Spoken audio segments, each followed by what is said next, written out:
All About Dinosaurs by Roy Chapman Andrews. Illustrated by Thomas W. Voter and narrated by Anita Saran. Chapter 9. Dinosaur Egg Hunting. Until we went to the Gobi Desert, no one knew how dinosaurs produced their young. It was supposed that they laid eggs because dinosaurs were reptiles and most reptiles lay eggs. Still, no dinosaur eggs had been found anywhere in the world. But on the second day at the Flaming Cliffs, George Olsen came in for luncheon with a strange story.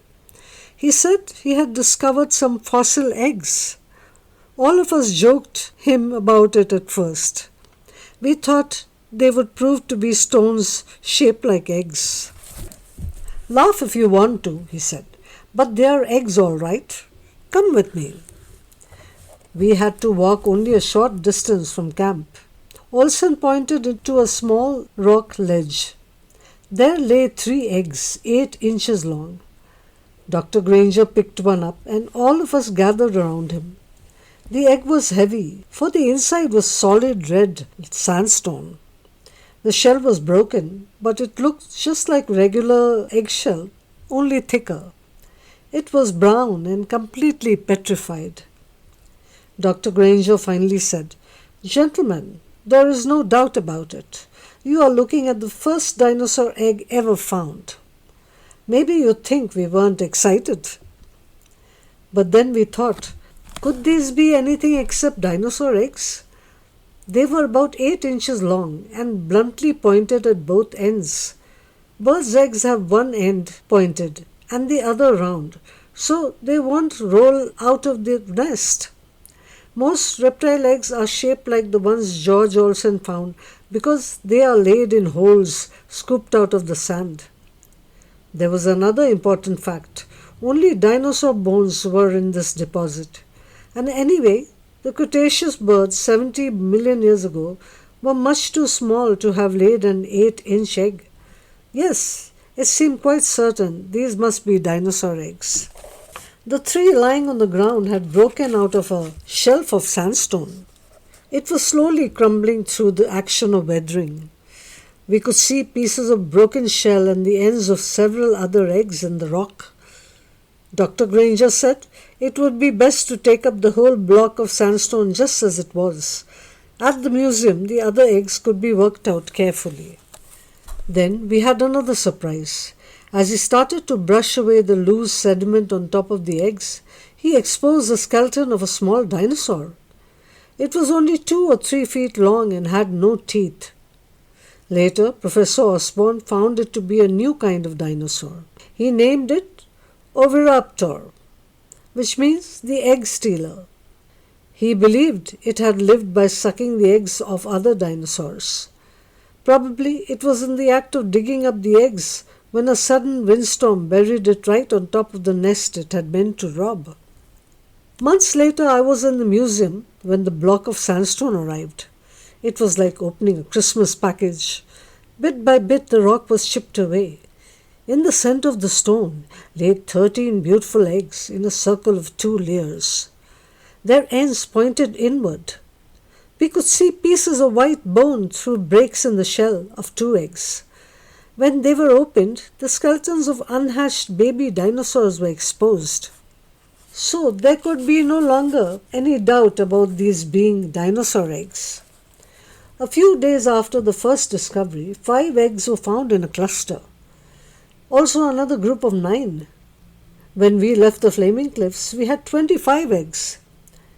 In the summer of 1925, the expedition again returned to the Flaming Cliffs. We had the feeling that more eggs and more skeletons might be discovered. I knew we had found all that were exposed in 1923. Our paleontologists had combed the ground foot by foot. Granger, Olsen, and the others did not miss fossils. They were not that kind of men.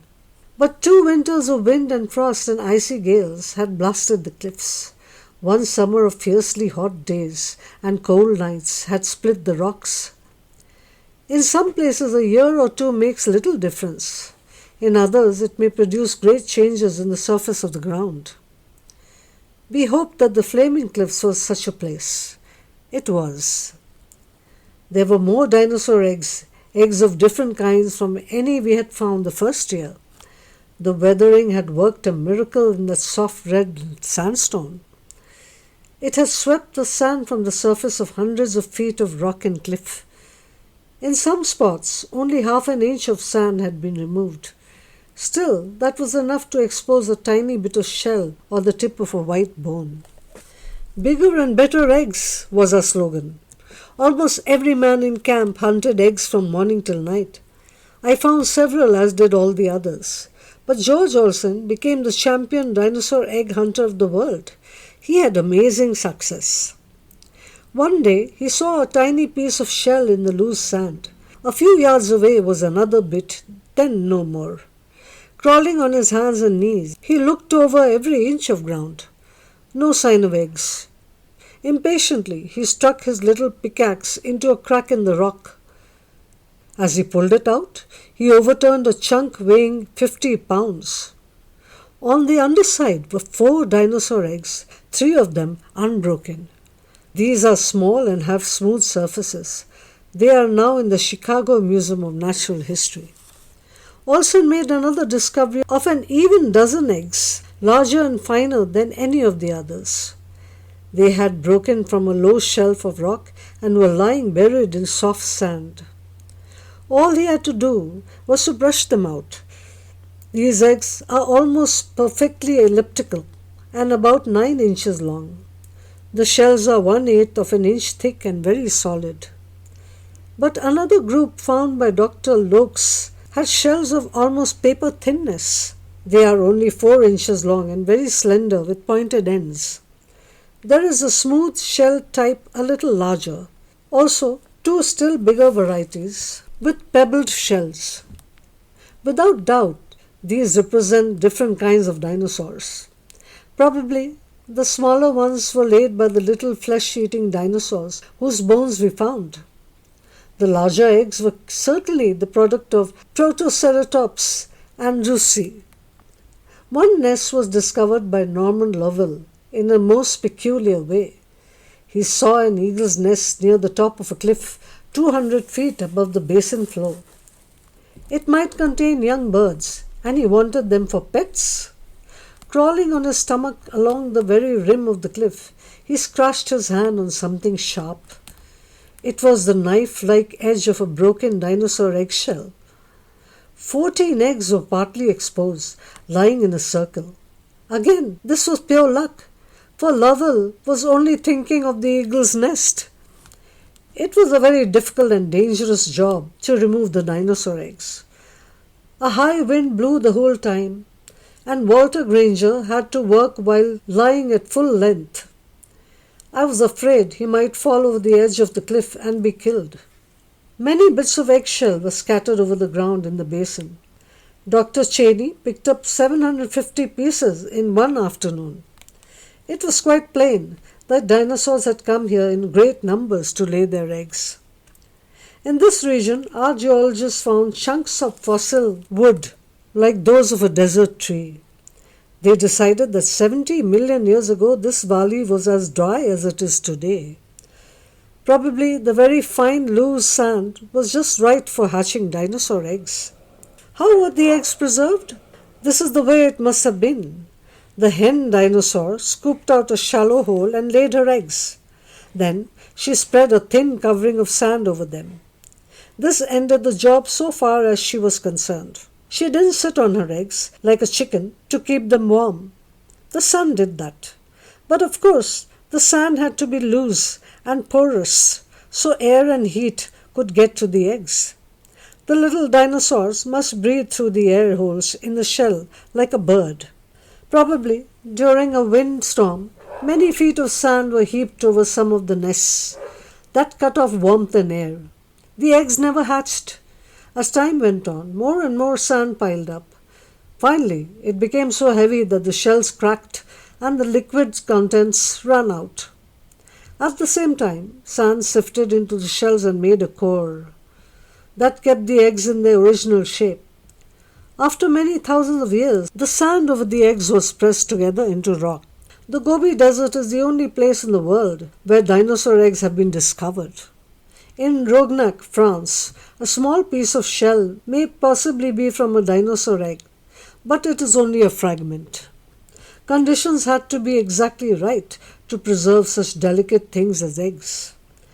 Undoubtedly, other places had those conditions, but they have not been found so far. The Gobi Desert eggs created a great deal of interest all over the world. Newspapers published thousands of words about them.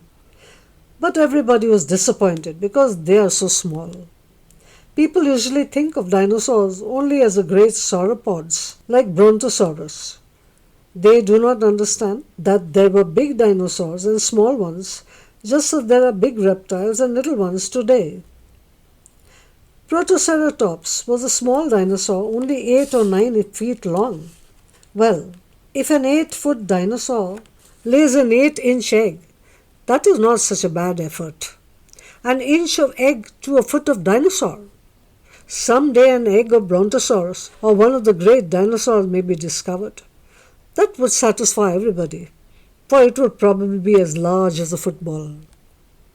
The Flaming Cliffs proved to be the most important single fossil locality in the entire world. It gave us Protoceratops, the ancestor of the horned dinosaurs. It gave us the dinosaur eggs. It gave us the earliest known mammals.